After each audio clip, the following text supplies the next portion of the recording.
la conférence a décidé de confier la présidence en exercice à son Excellence le capitaine Thomas Sankara.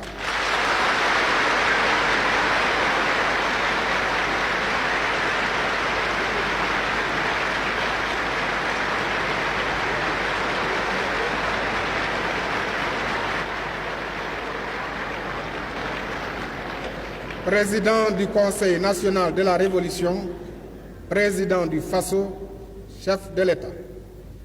Cette présidence que vous nous confiez est-elle pour nous dire de présider passivement à l'agonie et à la mort sans espoir de résurrection de la CEDEAO?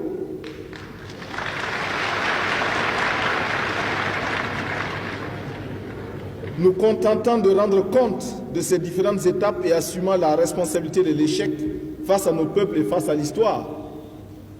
Est-elle pour nous doter des pleins pouvoirs qui seuls peuvent nous autoriser à administrer une thérapeutique de choc, c'est-à-dire une chirurgie sans anesthésie à la CEDEAO?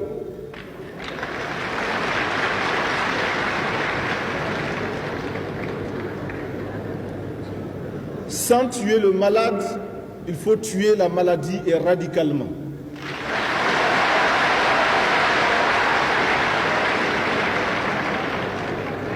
Nous osons penser qu'il s'agit incontestablement d'une mission fondée sur la confiance que vos peuples placent en la révolution burkinabé.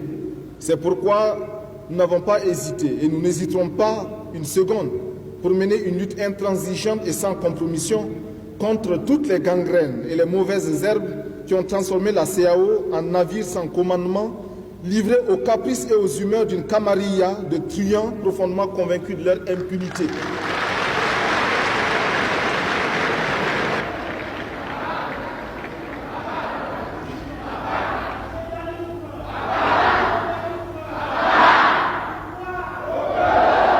Pour ce faire, un engagement solennel a été pris. Le peuple burkinabé tout entier œuvrera pour la réalisation de cet engagement, car il a été pris en notre nom à tous. Nous prenons l'engagement solennel devant tous les peuples des États de la CEDEAO que nous leur présenterons dans un an, soit un acte de décès, soit un acte de naissance, de nouvelles conditions pour l'évolution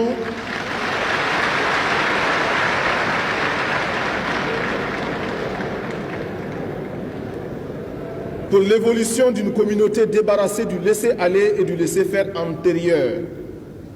Là-dessus, il n'y a aucune illusion à se faire. Notre crédibilité et notre dignité nous imposent de respecter scrupuleusement les engagements souscrits auprès de nos partenaires financiers.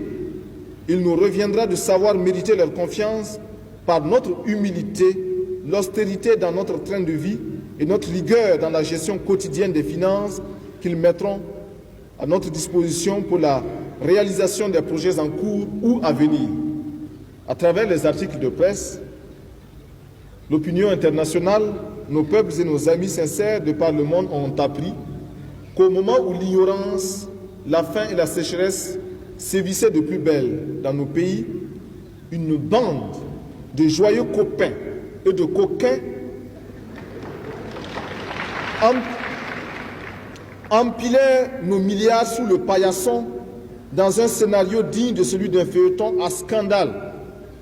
Mais que l'on se rassure, nous en rechercherons les coupables et pour cela, nous ne nous laisserons point divertir dans l'espèce de colin-maillard dans lequel on tente de banaliser le crime et de laisser fuir le criminel. À travers la douloureuse affaire de nos fonds volatilisés ou subtilisés, il importe de comprendre que c'est la crédibilité de nos pays et de nos peuples, le sérieux et la respectabilité de nos États, notre capacité à oser extirper nous-mêmes nos propres cancers qui sont à l'ordre du jour. Mais les travailleurs honnêtes doivent être rassurés, car le paradis de la CEDEAO ne sera désormais vécu que par ceux-là qui se mettent au-dessus des tentations avilissantes. Fini la gabégie, fini les vacances payées aux frais de la reine, fini les villas luxueuses acquises sur le dos des masses populaires, adieu les maîtresses entretenues à grands frais. Désormais, seul le travail créateur et libérateur sera payé et non les titres universitaires. Les cadres de conception, surtout, se doivent de réfléchir profondément aux défis que leur peuple leur lance dès aujourd'hui. Devront-ils continuer à n'être que des consommateurs passifs des fruits de la réflexion, des recherches, de la créativité, des inventions des autres? Ou alors, sont-ils prêts à se reconvertir profondément pour devenir de vrais inventeurs de l'avenir des peuples? C'est Albert Einstein qui affirmait très justement que Dieu est un savant, pas un magicien.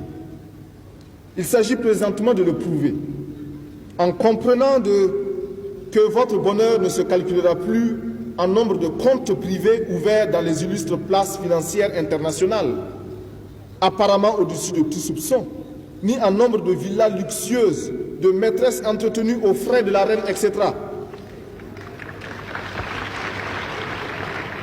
Autant de pratiques honteuses et indignes que des responsables issus des zones les plus pauvres et les plus démunies de la planète.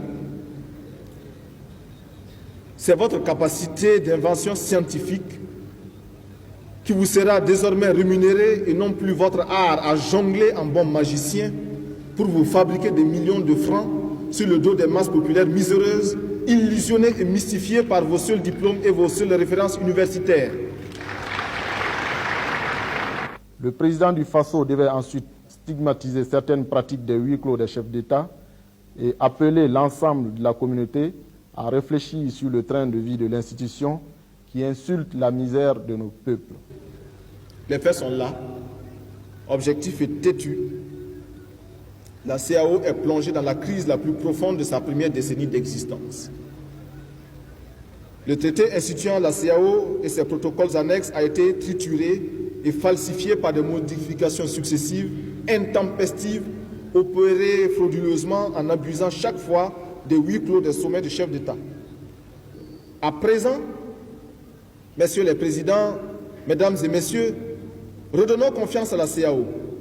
Arrachons-la de son train de vie actuel qui insulte la misère de nos peuples.